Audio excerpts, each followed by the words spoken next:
नमस्कार। श्रीमती मोहरी देवी तापड़िया कन्या महाविद्यालय जसवंतगढ़ के इस यूट्यूब चैनल पर मैं प्रवक्ता हनुमान मल शर्मा आप सभी विद्यार्थियों का हार्दिक स्वागत और अभिनंदन करता हूं।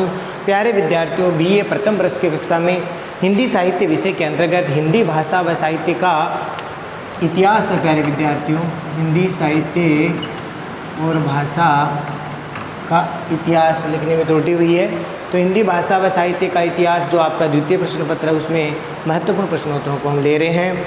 विगत वीडियो में हमने पढ़ा था प्यारे विद्यार्थियों, ब्रज भाषा का जो परिचयात्मक टिप्पणी थी, ब्रज भाषा किस प्रकार से उद्भव हुआ, उसकी प्रमुख उपबोलियाँ उपरूप कौन कौन से हैं, उनकी ब्रज भाषा की विशेषताएँ क्या है, तो इस संदर्भ में हमने विगत वीडियो में जानकारी दी, बहुत ही महत्वपूर्ण था।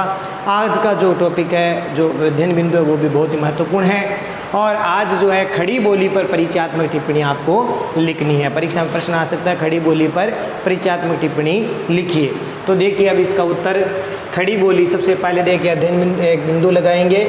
खड़ी बोली, खड़ी बोली के बारे में देखिए जानकारी। खड़ी बोली हिंदी का उद्भव शोर सेनी अपभ्रंश से हुआ। प्यारे विद्यार्थियों, बहुत ही महत्वपूर्ण बात है कि खड़ी बोली हिंदी का उद्भव कौन से अपभ्रंश से हुआ। खड़ी बोली हिंदी का उद्भव आपके शोर सेनी अपभ्रंश से हुआ। शोर सेनी अपभ्रंश से खड़ी बोली निकली है, ठीक है।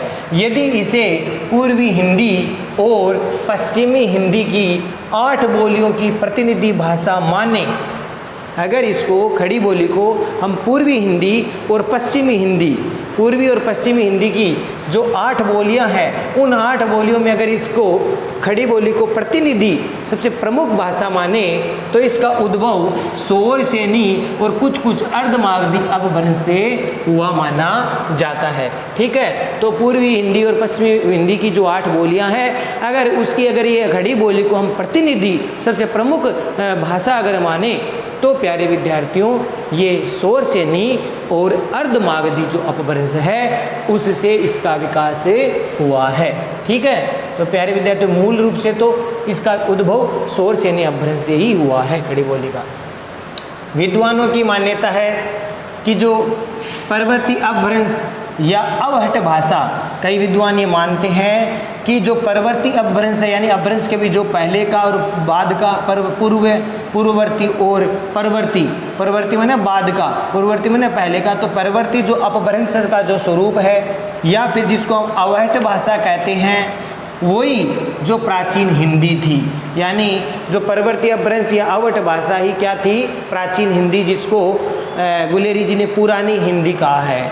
तो उसी से ही इसका क्या हुआ है, विकास हुआ है। किसका हुआ, यानी जो प्राचीन हिंदी थी या पुरानी हिंदी थी, उसी से ही खड़ी बोली का क्या हुआ, विकास हुआ है। तो ये कई विद्वान मानते हैं जो कि परवर्ती अपभ्रंश या अवहट भाषा है, वो जो पुरानी हिंदी थी या प्राचीन हिंदी थी, उसी से ही खड़ी बोली का क्या हुआ था प्यारे विद्यार्थियों, विकास हुआ, ठीक है। तो ये आप जो बिंदु है महत्वपूर्ण रूप से भूमिका के रूप में हम लिख सकते हैं। तो ये आपको इस प्रकार से लिखना है।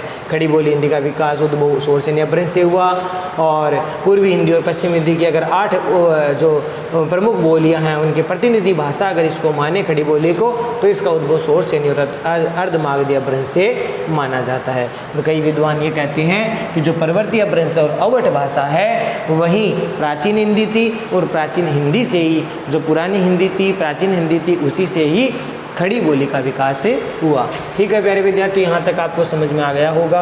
अब देखिए खड़ी बोली का अर्थ ग्रहण। खड़ी बोली को हम किस किस अर्थ में ग्रहण कर सकते हैं, खड़ी बोली किसे किसे कहा जाता है। देखिए खड़ी बोली का नाम का जो प्रयोग है वो आज हम कितने अर्थों में कर सकते हैं, 2 अर्थों में। तो खड़ी बोली का नाम वर्तमान समय में 2 अर्थों में होता है। खड़ी बोली का जो नामकरण है वो हम 2 अर्थों में ले सकते हैं। पहला रूप क्या है, 2 रूपों में। तो पहला अर्थ या पहला जो स्वरूप है वो क्या है, जो प्रथम रूप तो खड़ी बोली का वह है जिसे साहित्यिक खड़ी बोली या जिसको खड़ी बोली हिंदी या फिर जिसको हिंदी या फिर हिंदुस्तानी नामों से पुकारा जाता है। बहुत महत्वपूर्ण बात है प्यारे विद्यार्थियों कि खड़ी बोली का अगर नामकरण की बात करें तो खड़ी बोली को हम 2 रूपों में, 2 अर्थों में हम देख सकते हैं। प्रथम जो रूप है वो क्या है, प्रथम जो खड़ी बोली का वह रूप आता है जिसे हम क्या कह सकते हैं, साहित्यिक खड़ी। खड़ी बोली का पहला रूप क्या है, साहित्यिक खड़ी। या साहित्यिक खड़ी बोली, दूसरा इसको खड़ी बोली हिंदी, खड़ी बोली हिंदी के अर्थ में, या फिर इसी को हिंदी या फिर हिंदुस्तानी नामों से पुकारा जाता है। ठीक है प्यारे विद्यार्थियों, समझ में आ गया कि खड़ी बोली का दो रूप हो गया। पहला रूप जो साहित्य में खड़ी बोली काम में आती थी, जिसको साहित्यिक खड़ी बोली कहते हैं, या फिर इसी को हम खड़ी बोली हिंदी कहते हैं, या फिर इसी को हिंदुस्तानी भाषा कहते हैं। अगला रूप देखिए, द्वितीय रूप वह है, दूसरा रूप क्या है, जो दिल्ली व मेरठ, दिल्ली और मेरठ के आसपास की जो जन भाषा है, वहाँ के जो लोग बोलते हैं, ये खड़ी बोली का दूसरा स्वरूप है। पहला स्वरूप तो साहित्यिक स्वरूप हो गया, जिसको खड़ी बोली हिंदी या साहित्यिक खड़ी बोली कहते हैं। दूसरा रूप है प्यारे विद्यार्थियों, दिल्ली व मेरठ के आसपास की जन भाषा है, जिसे राहुल सांकरत्यायन जो विद्वान है, लेखक है, इन्होंने क्या नाम दिया, जिसको कोरवी नाम दिया। खड़ी बोली का जो दूसरा स्वरूप है, जो दिल्ली और मेरठ के आसपास बोली जाती है, उसको राहुल सांकरत्यायन जी ने इसको कोरवी कहा है। क्या नाम दिया इसको, कोरवी नाम दिया। और ये बहुत महत्वपूर्ण बात है। और इसी द्वितीय रूप को डॉक्टर सुनीति कुमार चटर्जी, जो कि भाषा वैज्ञानिक है, डॉक्टर सुनीति कुमार चटर्जी ने इसको जनपदीय हिंदुस्तानी नाम दिया। किसको नाम दिया, जो खड़ी बोली हिंदी का जो दूसरा स्वरूप है। दूसरा स्वरूप कौन सा, जो दिल्ली और मेरठ के आसपास की जन भाषा है, वहाँ के लोग बोलते हैं, वो खड़ी बोली, उसको राहुल सांकरत्यायन जी तो नाम देते हैं कोरवी, और डॉक्टर सुनीति कुमार चटर्जी इसको जनपदीय हिंदुस्तानी नाम देते हैं। तो क्या नाम दिया डॉक्टर सुनीति कुमार चटर्जी ने खड़ी बोली का दूसरे स्वरूप का, दूसरे रूप को जनपदीय हिंदुस्तानी। अगला देखिए, डॉक्टर जॉर्ज ग्रियर्सन, ये भी भाषा वैज्ञानिक का है और इन्होंने हिंदी साहित्य का इतिहास लिखा। डॉक्टर जॉर्ज ग्रियर्सन, इन्होंने खड़ी बोली को वर्नाक्यूलर हिंदुस्तानी कहा। जॉर्ज ग्रियर्सन ने खड़ी बोली को वर्नाक्यूलर हिंदुस्तानी नाम है वो दिया। ठीक है, ये भी बहुत महत्वपूर्ण है। और ये कौन सा रूप है, खड़ी बोली का दूसरा रूप। और इसके दूसरे नाम, इसका दूसरा नाम सर हिंदी या सिर हिंदी भी दिया जाता है। हिंदी खड़ी बोली का जो दूसरा स्वरूप, यानी जो दिल्ली और मेरठ के आसपास की जन भाषा है, उसको सर हिंदी या सिर हिंदी भी कहा जाता है। और जॉर्ज ग्रियर्सन ने इस खड़ी बोली को वर्नाक्यूलर हिंदुस्तानी कहा है। इस प्रकार से देखिए अगली बात, यहाँ हम खड़ी बोली शब्द से इसके दूसरे रूप का अर्थ हम ग्रहण करते हैं। खड़ी बोली का हम जिक्र कर रहे हैं, खड़ी बोली की टिप्पणी की जा रही है, तो खड़ी बोली का तात्पर्य यहाँ हम अभिप्राय हम इस शब्द से लेंगे, इसके दूसरे रूप यानी जो दिल्ली और मेरठ के आसपास की जो जन भाषा है, उस खड़ी बोली की बात हम करेंगे। तो ठीक है प्यारे विद्यार्थियों, ये हम खड़ी बोली का अर्थ ग्रहण के अर्थ वाले बिंदु में लिखेंगे। अगला बिंदु देखिए, खड़ी बोली का क्षेत्र कौन कौन सा है, खड़ी बोली कौन कौन से क्षेत्रों में बोली जाती है। तो महत्वपूर्ण देखो बात कि खड़ी बोली देखो रामपुर, मुरादाबाद, बिजनौर, मेरठ, मुजफ्फरनगर, सहारनपुर, देहरादून का मैदानी भाग, अंबाला और कलसिया, पटियाला के पूर्वी भागों में प्रयोग की जाती है। बहुत महत्वपूर्ण बात है, खड़ी बोली का क्षेत्र कहाँ है, खड़ी बोली रामपुर, मुरादाबाद, बिजनौर, मेरठ, मुजफ्फरनगर, सहारनपुर, देहरादून का जो मैदानी भाग है, ये पहाड़ी क्षेत्र हो गया देहरादून, उनका मैदानी भाग, अंबाला ये पंजाब में चला गया, पलासिया, कलसिया और पटियाला के पूर्वी भागों में इसका प्रयोग किया जाता है। किसका, खड़ी बोली का जो दूसरा रूप है उसका।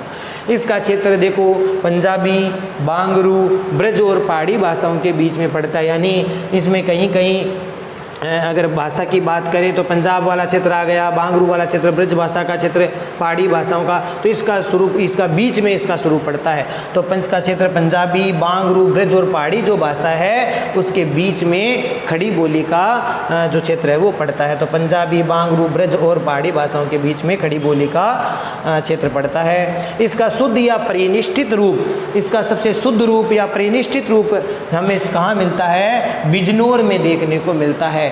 खड़ी बोली का शुद्ध और परिनिष्ठित परिमार्जित जो स्वरूप है वो कहाँ मिलता है, बिजनौर में मिलता है। अगला देखिए, खड़ी बोली समीप के कुछ ब्रज आदि अन्य भाषाओं के क्षेत्र में प्रवेश कर गई। यानी खड़ी बोली जो है उस ब्रज आदि क्षेत्रों के आसपास की अन्य भाषाओं के क्षेत्र में प्रवेश कर गई। इस प्रकार से इसका कुछ क्षेत्र है वो बढ़ गया। यानी खड़ी बोली का जो बिजनौर और उसके आसपास जो कुछ ब्रज का जो क्षेत्र है ब्रज भाषाओं का, तो उस ब्रज भाषा के भीतर भी ये घुस गई, एक तरह से प्रवेश हो गया। तो इस प्रकार से खड़ी बोली का विस्तार है हो गया। कहीं कहीं खड़ी बोली और ब्रज भाषा का मिश्रण जो देखने को मिलता है। तो इस प्रकार से खड़ी बोली का विस्तार हो गया। तो आशा करता हूँ प्यारे विद्यार्थियों, खड़ी बोली जो भूमिका का अर्थ है, खड़ी बोली का अर्थ ग्रहण है, खड़ी बोली का जो क्षेत्र है आपको ठीक प्रकार से समझ में आ गया होगा।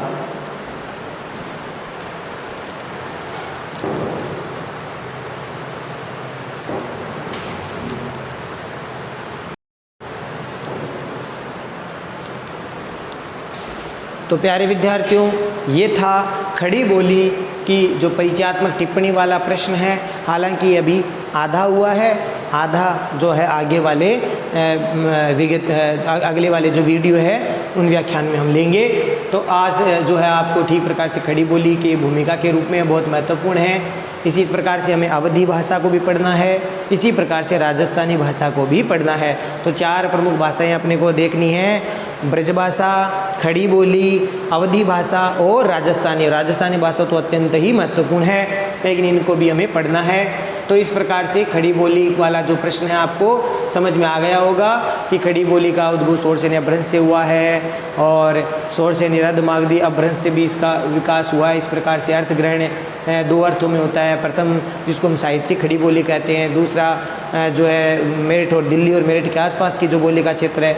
तो इस प्रकार से इसका क्षेत्र है वो रामपुर, मुरादाबाद, बिजनौर, यहाँ पर इसका क्षेत्र माना जाता है। तो ये प्रश्न आपको ठीक प्रकार से तैयार करना है। आशा करता हूँ यहाँ तक आपको समझ में आ गया होगा और इस जो प्रश्न है इसका उत्तर को आप ठीक प्रकार से नोट्स करें, इसको याद करें, चैनल को लाइक, शेयर और सब्सक्राइब करें। जय भारत, जय हिंदी। धन्यवाद विद्यार्थी।